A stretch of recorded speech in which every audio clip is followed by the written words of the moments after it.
The following presentation is brought to you by Student Counseling at CPUT. Survivors of Rape, a Healing Journey. Rape survivors may be discouraged from accessing information and resources due to various societal and personal factors, making medical and mental recovery and obtaining a sense of justice more difficult. It's important to note that this presentation on its own is not enough to address the complex needs of anyone who has survived rape. Our aim with this presentation is to provide some reassurance, some practical support, and some factual information aimed at empowerment.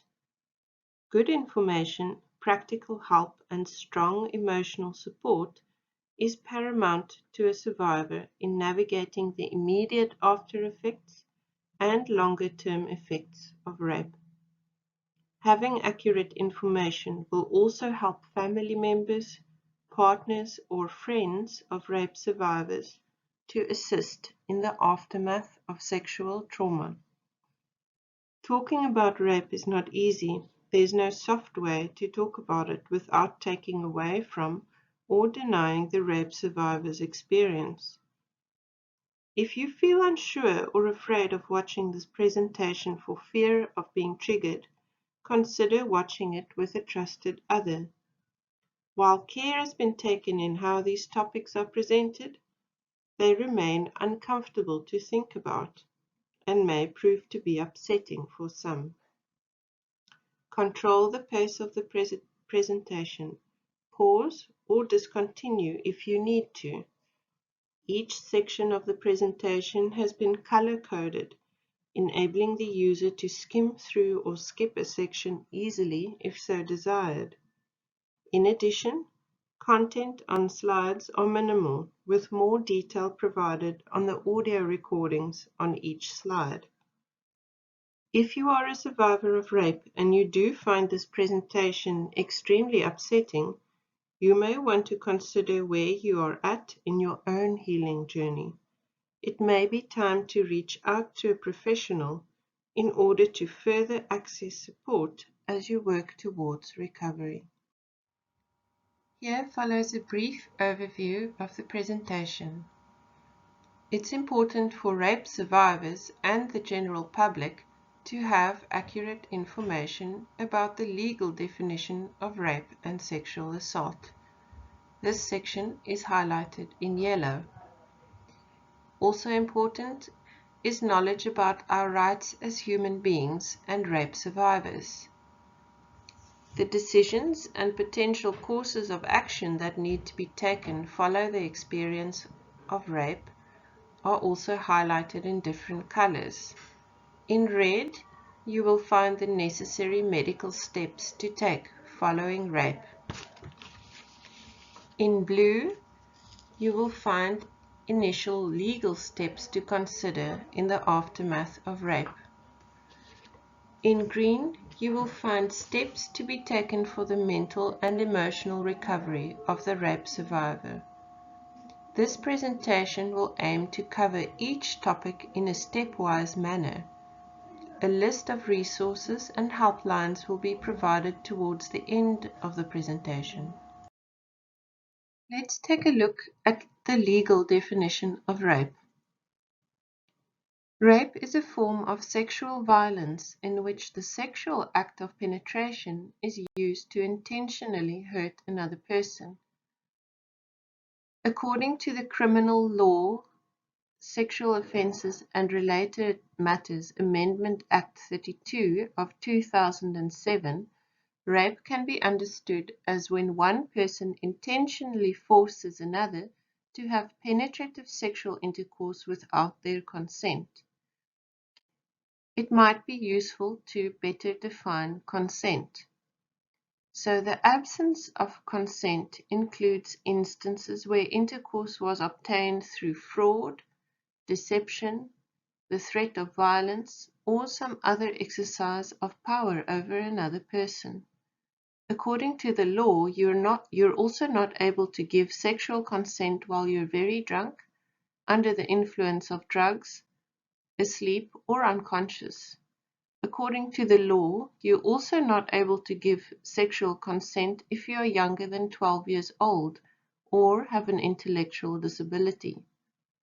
Rape can be perpetrated by males, females, young people, old people, or people who fall into any other demographic category. The victims of rape can be males, female, young people, old people, or people who fall into any other demographic category. Rape is a crime. What is sexual assault, and how does the definition of sexual assault differ from rape? According to the Criminal Law Amendment Act 32 of 2007, sexual assault can be understood as when one person intentionally sexually violates another person without their consent. The legal definition of sexual assault includes intentionally being made to believe that you will be sexually violated by another person. Sexual assault may be committed by males, females, young people, old people, or anybody who falls into any other demographic category. Similarly, the victims of sexual assault can be either male, female, young, old, or people who fall into any other demographic category. Sexual assault is a crime. Health rights of a rape survivor. Rights are rules about what a person, and in this case a survivor of rape, is entitled to. Knowing your rights is extremely important. You can use them and insist on them to ensure you receive the treatment you deserve. Knowing your rights offers you protection. If you don't know your rights, you wouldn't know what to ask for or to demand in the event that it's denied to you. On the slide follows a list. I'll read a slightly longer list to you. You have the right to free medical treatment after someone has raped you. You have right to free treatment for any injuries you sustained. You have a right to HIV prevention medicines, known as PEPs, if you attend a government health facility within 72 hours after someone has raped you. It's best to attend as soon as possible. You can get medicine to help with the side effects of the PEPs. You need to follow up to get your full course of PEPs. You can get a free test to confirm your HIV status after finishing your course of PEPs. You can get treatment for sexually transmitted infections following the rape. You can get emergency contraception in the form of the morning after pill. Any woman can get an abortion at a district clinic up to 12 weeks into her pregnancy if she were to fall pregnant after rape. Regional hospitals and some private clinics perform abortions up to 20 weeks if the pregnancy is a result of rape. You can get counseling for emotional support and psychiatric treatment if your mental health is affected after the rape. Your family can get counseling if they need emotional support. Ask your investigating officer what protective measures are available to you if you feel you are in further danger from harm of the rapist. If you need a safe place to stay, arrangements can be made for you to go to a shelter. If you need further social work services, arrangements can be made to put you in touch with welfare services or NGOs. Healing may be a long process. If at any time you feel you're not coping in the aftermath of rape, you need to ask for help. The services mentioned above are free and should be available at designated government facilities and forensic units. What to do if you have been raped? The necessary medical and legal steps to take after experiencing rape are somewhat intertwined. We will start with the medical steps. Following these steps may feel overwhelming, confusing, and distressing to the rape survivor. Making decisions at this point in time may also feel near to impossible. Yet, accessing medical care is crucial in preventing further harm. We've tried to simplify and present these as actionable steps. Number 1. Go to a safe place. Rape potentially destroys the survivor's sense of safety in the world. It's paramount for the survivor to feel as safe as possible, as soon as possible following an attack. Number 2. Tell someone. Getting strong emotional support immediately after the rape may counteract the severance of security and trust that a survivor may experience. A byproduct of rape is shame. It often makes survivors feel like concealing the fact of the rape and leads to avoidance in accessing support services. The presence of a benign and trusted other may aid the survivor in following medical and/or legal processes that may feel overwhelming. Police may also need the contact details of this person if a case is made against the perpetrator. Number 3. Access medical care. Ideally, it's best to access medical help as soon as possible after being raped. It's not compulsory to report to the police before accessing health services for rape. Stand firm on this if anyone tries to tell you otherwise. In fact, it may be best to attend to your medical needs first. If you have any physical injuries, these can be attended to, avoiding the possibility of infection. It's very important to start treatment with antiretrovirals or PEPs. These need to be started within 72 hours, which is 3 days, of exposure. The medication has, however, been shown to work best if taken to between 6 to 8 hours from the time of exposure. This medication helps to prevent you from getting infected with HIV if you have been exposed during the rape. Side effects of the medication can be unpleasant, but the course needs to be completed, a total of 28 days, for it to be effective. A follow-up test can be arranged to confirm your HIV status. The same time frame of 72 hours or 3 days applies for taking emergency contraception. This medication is given in tablet form and prevents the survivor from potentially getting pregnant after the rape if she is a woman. A course of antibiotics may also be prescribed to combat any other sexually transmitted infections that the survivor may have been exposed to. A blood and urine test can be done within 24 hours of the rape if the survivor had been drugged by the perpetrator. This will show which drug was used. A medical certificate can also be provided to book the survivor off work or studies. Why sooner is better? As outlined above, accessing medical care may eliminate some serious negative consequences of the rape.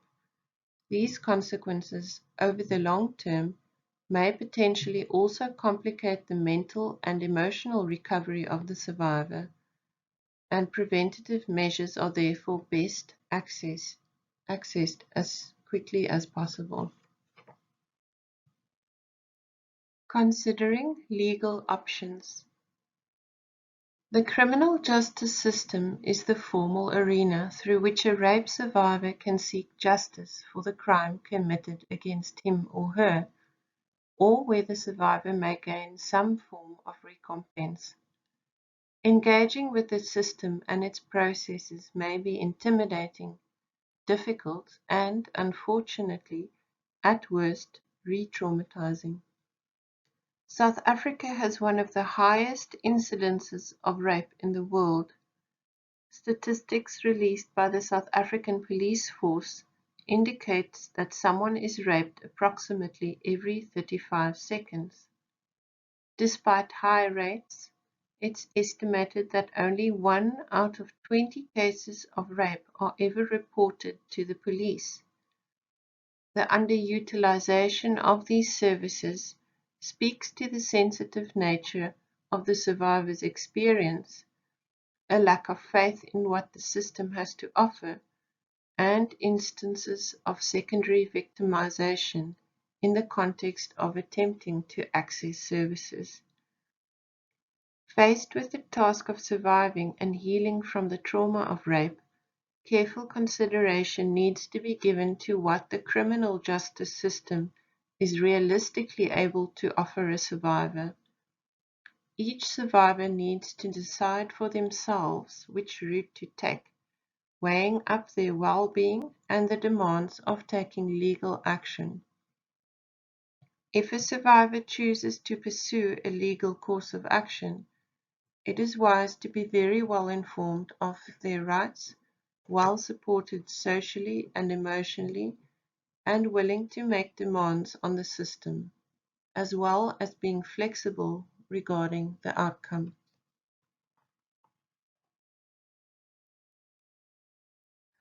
The Victim Service Charter outlines your rights if you've been a victim of crime such as rape. According to the Victim Service Charter, a survivor has the right to be treated with fairness and with respect for dignity and privacy. This means that a survivor should be able to access services without having to wait for long periods of time. Everyone in the criminal justice system should treat a survivor with respect. The survivor should be interviewed in their own language. Steps should be taken to reduce the risk of the survivor suffering further traumatization through these processes. A survivor also has the right to offer information. A survivor has the right to provide information during police investigations and court processes. The information given should be recorded by police and prosecutors. The survivor can testify in court about the crime. A survivor also has the right to receive information. This means that the survivor should receive information about their rights and the services available to them. If something is not understood, the survivor can ask for it to be translated into his or her own language. The service at hospitals, police stations, and courts should be explained to the survivor. The survivor can also ask for information at any time. As a survivor, you have the right to protection. The survivor has a right to be free of harassment, bribery, and abuse. Police should be told immediately in the event that the survivor is subjected to any of the above. A court may decide that a survivor may give testimony in a separate room so as not to reveal the survivor's identity. As a survivor, you also have the right to assistance. The survivor can ask for health, counseling, or legal assistance or any other needed service needed after the crime. If a survivor has special needs, these services should try to accommodate the survivor. Initial legal steps. We outline here only the first few steps in what is often a lengthy legal process. For a more detailed description, please refer to the resources listed at the end of this presentation. While following these steps, the rights stipulated in the Victim Service Charter should be kept in mind. If your rights are denied to you, insist on them.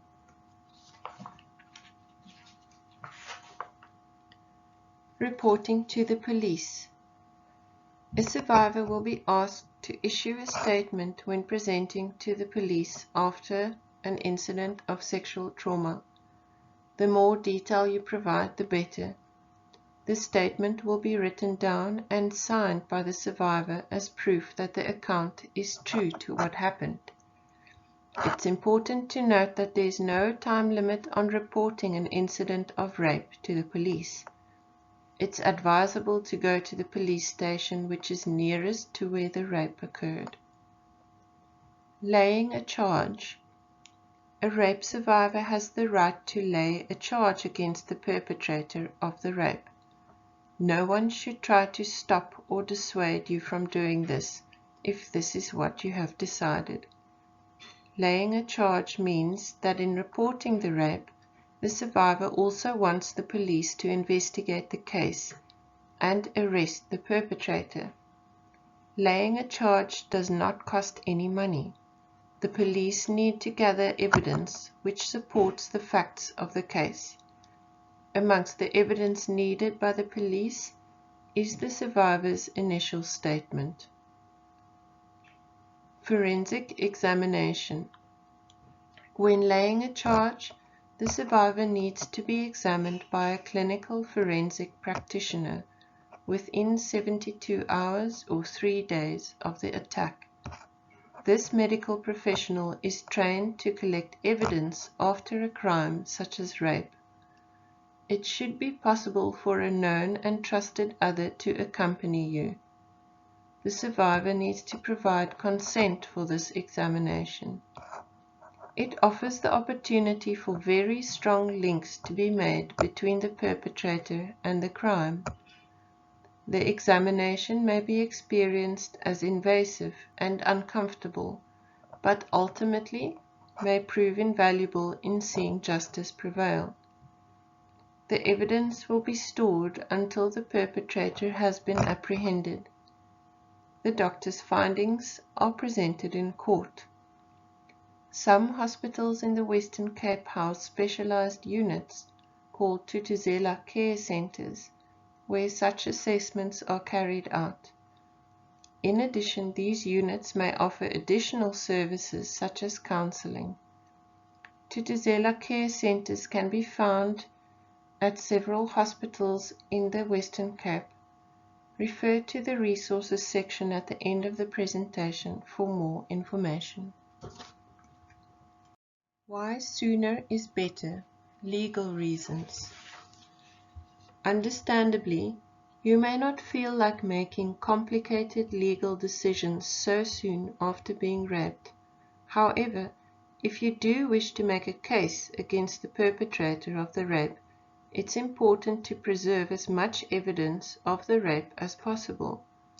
It might be wise to have evidence collected, even if you're uncertain about laying a charge shortly after the rape or at all. Evidence includes hair, blood, or semen of the perpetrator that might be found on your clothes or body. Often a survivor may feel the urge to remove his or her clothes and to wash and tend to his or her body. This is an understandable reaction to the experience of being violated, and yet this may destroy valuable evidence. Clothes should ideally be kept on and stored in a paper bag or wrapped up in newspaper. This preserves any evidence. Ideally, washing should be postponed until after the physical examination by a doctor or forensic practitioner. Keep any toilet paper or sanitary products that you may have used after the rape. Dry it and store it in a paper bag or wrap it in newspaper. Ideally, avoid drinking anything or taking any medication. If you do, then you need to let your treating clinician know. Recovery after rape. What do we mean by recovery? And is it possible to recover after experiencing rape? In answering this question, we need to think carefully about what is meant by the concept of recovery. A survivor may not be able to erase the fact of the rape from his or her life. It's also not possible for a survivor to forget, permanently or wholly of the rape, or to simply move on from the experience unhindered. Recovery then perhaps points to something else, more likely to personal growth in the survivor and the capacity to rebuild a satisfying and meaningful life in spite of the trauma of rape. It points to the recovery of a sense of self-worth, self-esteem and trust, and meaningful and satisfying relationships with others in spite of the trauma endured. The experience of sexual violence, therefore, may not be something that one recovers from in the sense of returning to the state of self before the rape. This is, however, no reason to give up on recovery. Even after an extended period of recovery, the survivor of rape may still experience periods of difficulty. Some survivors are of the opinion that one never completely gets over being a victim of a sexual predator. Still, with time, effort, and experience, troublesome reactions can be managed. In the process, the survivor often gains in personal strength, integrity, and gets better at looking out for him or herself and the needs of others too. The experience of rape. Testimony from rape survivors point to a range of experiences during rape. For many, it involves the sense of being rendered completely powerless and helpless in the face of overwhelming force. Terror and a loss of control are often reported accompanying rape. It is an act that's capable of overwhelming the strongest, the most adaptable, and the best supported person. It involves the violation of one's sense of bodily integrity and may bring one face to face with the degree of violence humanity is capable of, and at worst bring about a brutal confrontation with one's mortality. Many survivors of rape or sexual assault wrongfully blame themselves for what happened. People who suffer sexual trauma find it hard or impossible to trust anyone again and can even find it hard to trust themselves. Here we list some of the mental and emotional consequences that come in the wake of sexual trauma. As noted, the emotional responses of rape survivors will vary from individual to individual. For many, rape is a traumatizing experience and can be life-changing. Shock and numbness may follow shortly after sexual assault or rape. Disbelief and denial may also be experienced.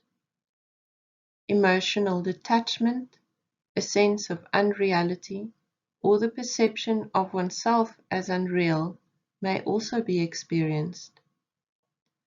Powerlessness and a loss of control through the extreme disrespect of the survivor's wishes, as enacted by the perpetrator in committing rape.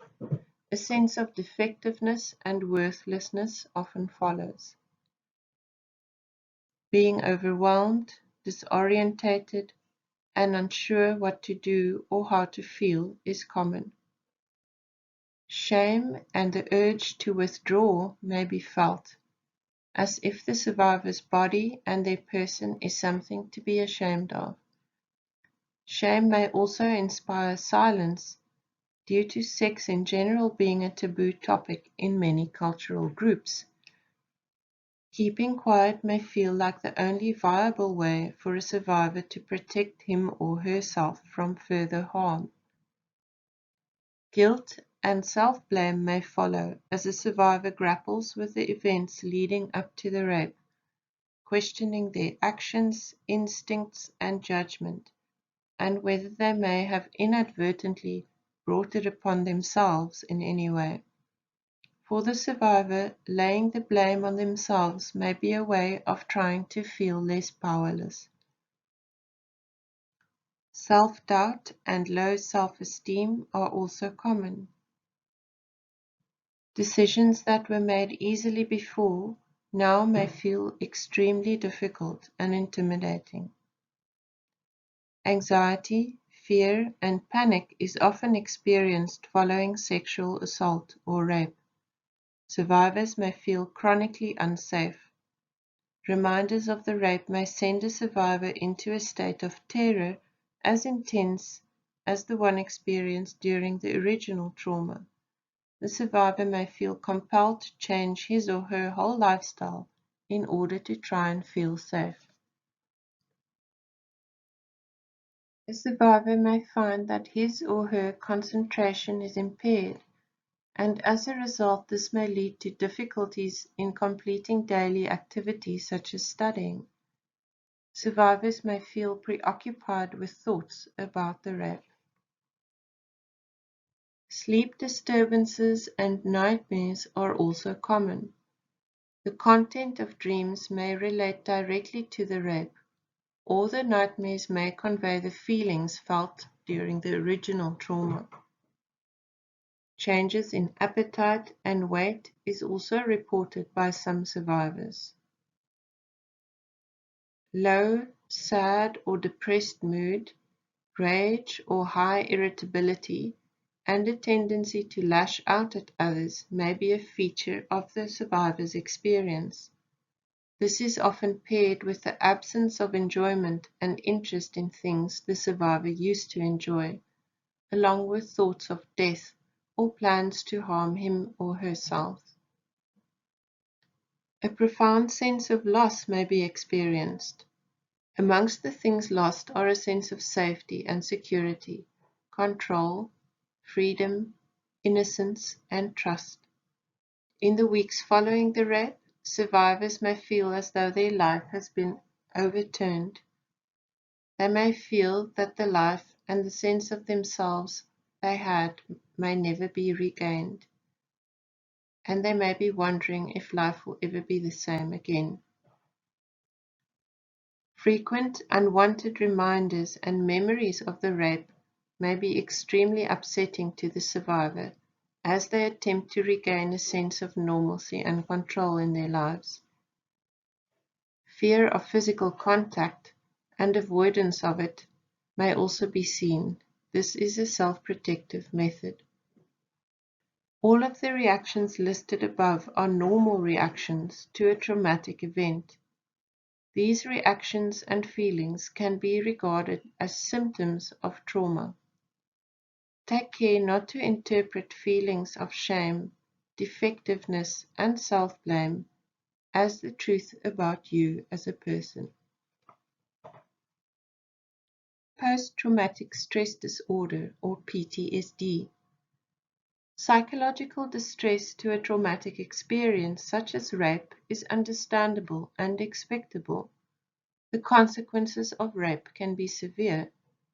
The emotional reactions, as outlined above, are generally at their worst within the first month following the assault and tend to decline in severity over time.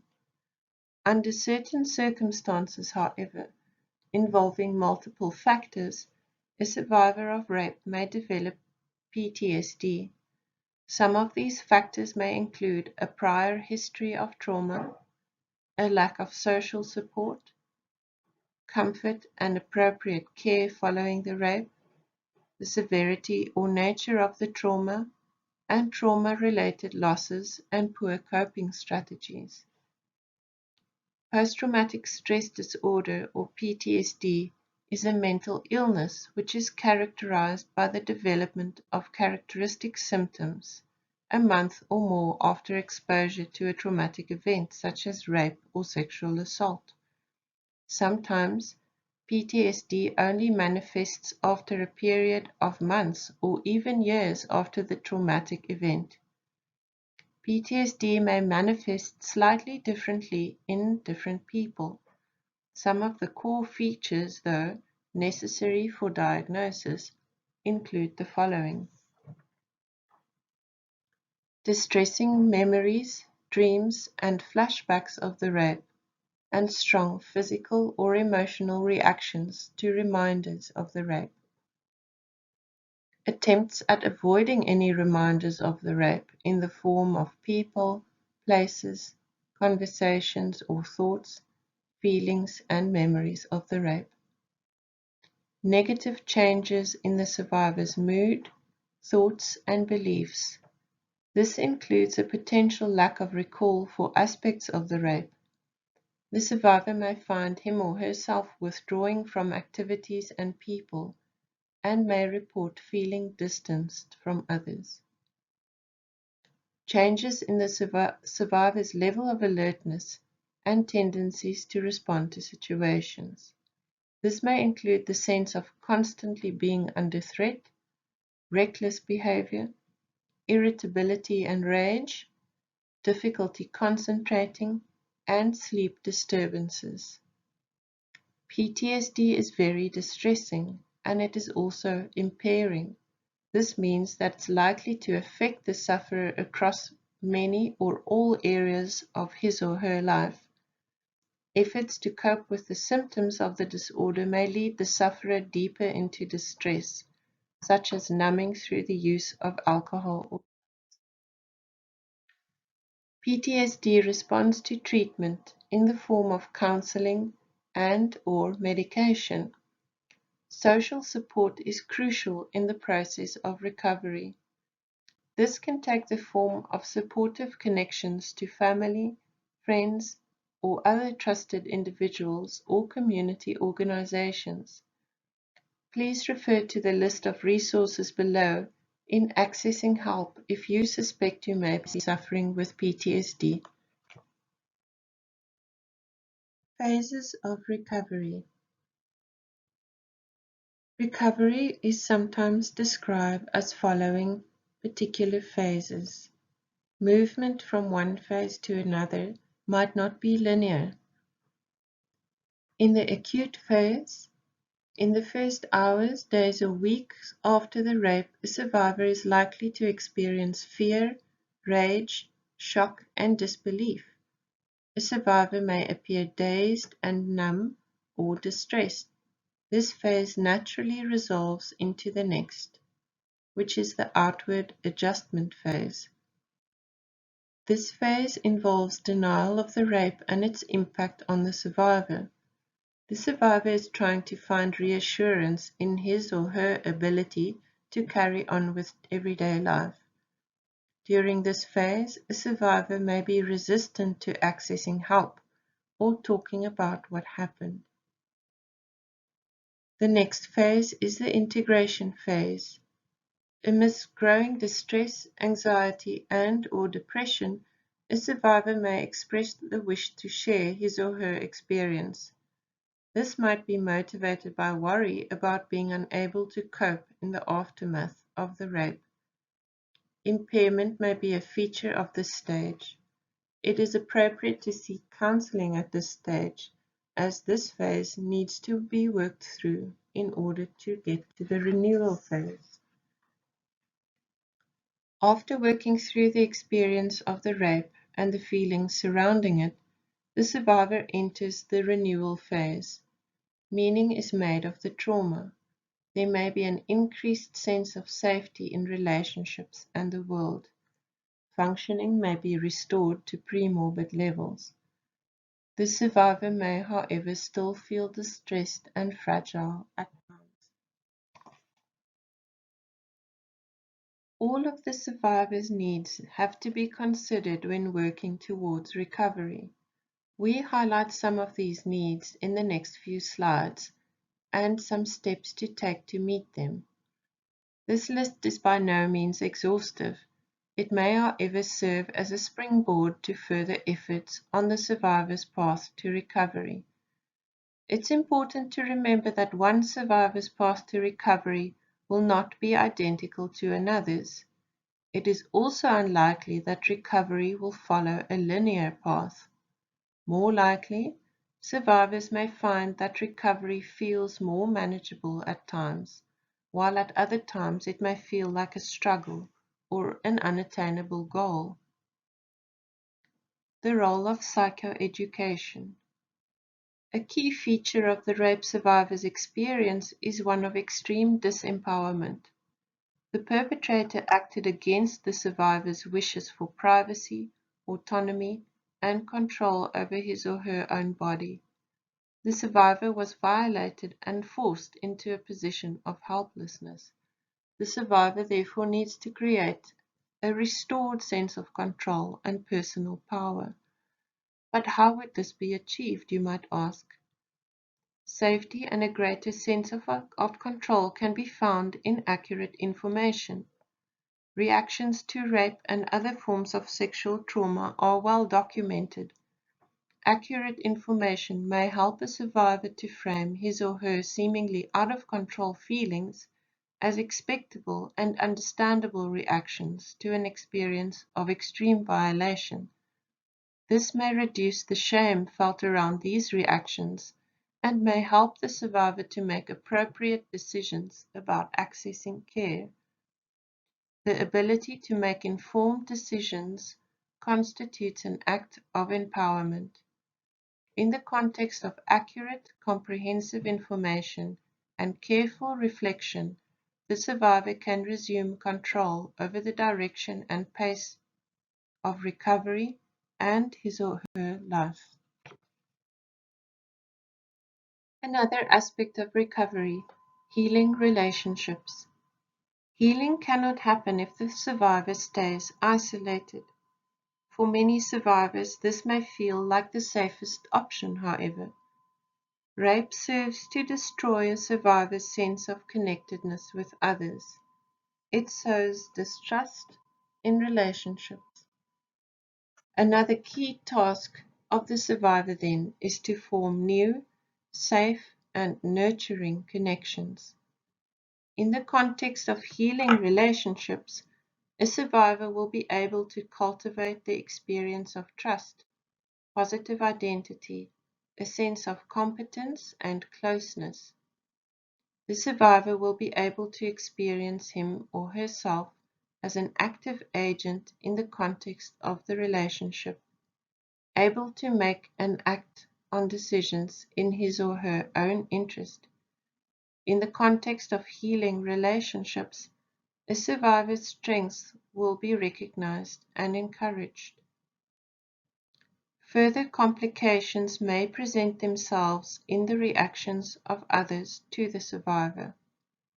Sometimes people close to the survivor may not know how to respond in a helpful way. Some people may wish to distance themselves from the survivor. This distancing may be motivated by fear of the pain the survivor may be going through. Sometimes others are afraid of facing the reality that rape could easily happen to anyone, including themselves. Not everyone is capable of providing the kind of support a survivor needs. It may be necessary to reach out for professional help, although many survivors of rape are reluctant to do this. The safest and most reliable way to access the support needed would be through a counselor or a therapist. Therapists and counselors are trained to provide support to rape survivors. Please refer to the list of resources provided at the end of the presentation. Another aspect of recovery, restoring a sense of justice. The survivor of rape has survived a violent crime.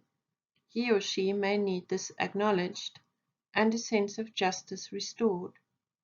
Justice is multifaceted and subjective, and the survivor's justice perspectives and needs may vary widely. The restoration of justice usually, though, involves action of some kind. In each case, the appropriate action can only be determined by the survivor. Some survivors feel the pursuit of justice in the formal sphere of the criminal justice system is necessary for their recovery. Again, it's necessary to carefully weigh up expectations of compensation with what can realistically be delivered by the law. Often, more has been lost that can be given back. One context in which these losses can be worked through is in counseling.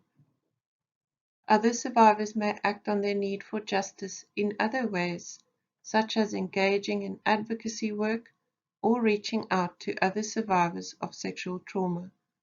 Some may need to have the damage which was done at the hands of the perpetrator acknowledged or condemned in the context of their family or community.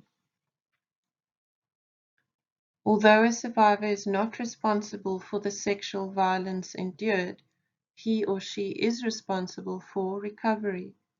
This may feel very unfair, and yet it's perhaps through the acceptance of this apparent injustice that empowerment can really take root. Self-nurturing and self-care in aid of recovery. The following suggestions relate to basic self-care. These guidelines can be used in addition to any other treatments or form of care prescribed by treating clinicians or counselors. These practices allow survivors to prioritize care and nurturing in the context of daily life. Ideally, self-care is not a chore, but rather a self-affirming practice. There's no right way to do self-care. Rather than being resources and tools that will enable a survivor to rid themselves of prior traumatic experience, these strategies may help in rendering distress more bearable. Start small and see what works best. Here are some basic strategies to consider. Try to keep or create a daily routine that you can stick to. This introduces a sense of order and predictability into your life.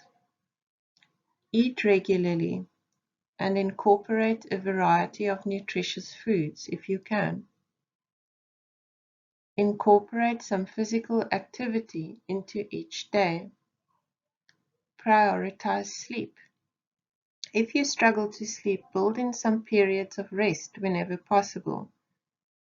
If sleeplessness or nightmares prevent you from getting any rest, ask your GP for a prescription for sleeping medication for a short period of time.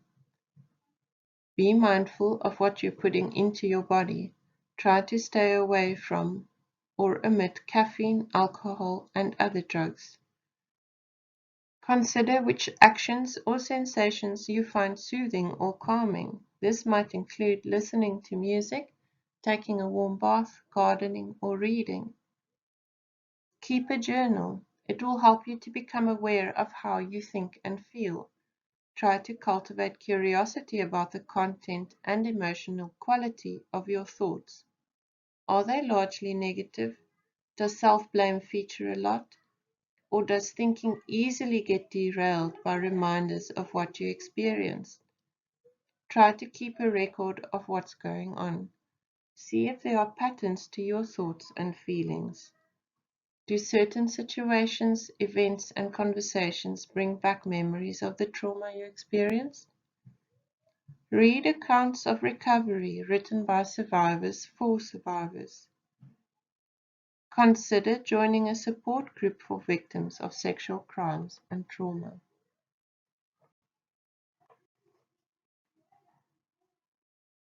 The next few slides feature resources to survivors of sexual trauma. In following these links, you can access downloadable resources, accurate information and advice, counseling services, and other sources of support. Some of these organizations offer counseling and support in pursuing legal action too. Tutuzela Care Centers are specialized care centers aimed at helping survivors of rape and sexual assault. They offer a 24-hour service that's free of charge in a safe and enclosed environment. They offer referrals for ongoing counseling services and provide on-site trauma counseling. They provide other additional services such as ablution facilities, clothing, and a warm meal. They may assist a survivor in making a statement, medication for injuries, and for the prevention of the transmission of HIV and STIs will also be provided. Here follows a list of helplines that a survivor of rape may call for aid or assistance. Some legal resources are listed below. You can contact Student Counseling at CPUT at the following email address. The following excerpt is from an open letter written to survivors of rape. None of this is your fault. Let me say that again. None of this is your fault. Regardless of your story, someone chose to harm you, and that decision sits firmly on them. No matter how your healing unfolds, know that this is not your shame to carry. I know that the impact of trauma can feel unbearable at times. It's likely that at some point you may feel rage, depression, numbness, agony, heartbreak, or grief over what has happened to you. While these emotions are unbelievably painful, they are also signs of progress. Whenever you feel these emotions, you are processing your survivorship. The only way out is through. You've got this. While you never deserve to experience trauma, you do deserve so many wonderful things that life has to offer. You deserve happiness. You deserve to heal. You deserve safety. You deserve rest. You deserve care. You deserve justice in whichever way you conceive of it. You deserve love, support, and folks who will sit with you through the pain and the joy. Throughout your healing journey, know that every success, no matter how small it may seem, is progress. Getting out of bed is a success. Listening to your body and staying in bed is a success. Treating yourself to a long, luxurious bath is a success. Picking up the phone and asking for help is a success. Taking a walk outside is a success. Every single step matters.